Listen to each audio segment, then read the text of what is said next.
ಶ್ರೀಶೈಲದ ಮಲ್ಲಣ್ಣ ಗರ್ಭಗುಡಿಯ ಹುಂಡಿಯಲ್ಲಿ ಕಳ್ಳತನ ನಡೆದಿದೆ. ದರ್ಶನದ ಹೆಸರಿನಲ್ಲಿ ಇಬ್ಬರು ಕಳ್ಳರು ಗರ್ಭಗುಡಿಯನ್ನು ಪ್ರವೇಶಿಸಿದ್ದಾರೆ. ಆದರೆ ಕಳ್ಳರಿಬ್ಬರು ಅಪ್ರಾಪ್ತ ವಯಸ್ಕರಾಗಿದ್ದು ಕಳ್ಳತನವನ್ನು ನೋಡಲು ಬಂದಿದ್ದರು. ದರ್ಶನಕ್ಕೆ ಹೋಗುವ ದಾರಿಯಲ್ಲಿ ಹತ್ತಿಬಟ್ಟೆಯ ಹುಂಡಿಗೆ ಮೋಡಿ ಹಾಕುತ್ತಾರೆ. ಅವರು ಹುಂಡಿಯಿಂದ ಸ್ವಲ್ಪ ಹಣವನ್ನು ದೋಚಿದರು. ಆದರೆ ಭದ್ರತಾ ಸಿಬ್ಬಂದಿ ನಿಯಂತ್ರಣ ಕೊಠಡಿಯಲ್ಲಿನ ಸಿಸಿಟಿವಿ ಕ್ಯಾಮೆರಾಗಳನ್ನು ವೀಕ್ಷಿಸುತ್ತಿದ್ದಾಗ ಇಬ್ಬರು ಅಪ್ರಾಪ್ತ ವಯಸ್ಕರು ಕಳ್ಳತನ ಮಾಡುತ್ತಿರುವ ಘಟನೆಯನ್ನು ಗ್ರಹಿಸಿದ ಭದ್ರತಾ ಸಿಬ್ಬಂದಿ ತಕ್ಷಣವೇ ಸಂಬಂಧಪಟ್ಟ ಅಧಿಕಾರಿಗಳಿಗೆ ಮಾಹಿತಿ ನೀಡಿದರು. ಈ ವಿಷಯ ತಿಳಿದ ದೇವಸ್ಥಾನದ ಅಧಿಕಾರಿಗಳು ಸಿಸಿಟಿವಿ ದೃಶ್ಯಾವಳಿಗಳ ಆಧಾರದ ಮೇಲೆ ಪೊಲೀಸರಿಗೆ ದೂರು ನೀಡಿದ್ದಾರೆ. ಸಿಐ ಪ್ರಸಾದ್ ರಾವ್ ಪ್ರಕರಣ ದಾಖಲಿಸಿಕೊಂಡು ತನಿಖೆ ನಡೆಸಿದರು. ಆದರೆ ಘಟನೆ ನಡೆದದ್ದು ಮೊದಲ ದಿನವೇ ದೇವಸ್ಥಾನದ ಹುಂಡಿ ಕಳ್ಳತನ ಪ್ರಕರಣದಲ್ಲಿ ಇಬ್ಬರು ಅಪ್ರಾಪ್ತ ವಯಸ್ಸಿನ ಆರೋಪಿಗಳನ್ನು ವಶಕ್ಕೆ ಪಡೆದಿದ್ದಾರೆ. ತನಿಖೆಯಲ್ಲಿ ನಿಜವಾದ ಸತ್ಯ ಹೊರಬಂದಿದೆ. ಹಲವಾರು ಬಾರಿ ಕಳ್ಳತನಗಳು ನಡೆದಿವೆ. ಕಳ್ಳತನದಲ್ಲಿ ಆರೋಪಿಗಳಿಗೆ ಸಹಾಯ ಮಾಡಿದ ಇನ್ನಿಬ್ಬರನ್ನು ಬಂಧಿಸಲಾಗಿದ್ದು ಒಟ್ಟು 4 ವಿರುದ್ಧ ಪ್ರಕರಣ ದಾಖಲಿಸಲಾಗಿದೆ. ಪೊಲೀಸರು ಸುಮಾರು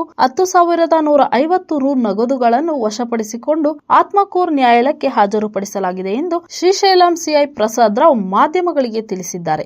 ಆದಾಗ್ಯೂ ಶ್ರೀಶೈಲಂ ದೇವಸ್ಥಾನದಲ್ಲಿ ಕರ್ತವ್ಯದಲ್ಲಿ ನಿರ್ಲಕ್ಷ್ಯ ವಹಿಸಿದ್ದಕ್ಕಾಗಿ ದೇವಾಲಯದ ಹಿರಿಯ ಸಹಾಯಕ ಸುರೇಂದರ್ ರೆಡ್ಡಿ ಅವರನ್ನು ಅಮಾನತುಗೊಳಿಸಿ ಇಒ ಶ್ರೀನಿವಾಸ್ ರಾವ್ ಆದೇಶ ಹೊರಡಿಸಿದರು. ವರದಿ ಸಿದ್ದು.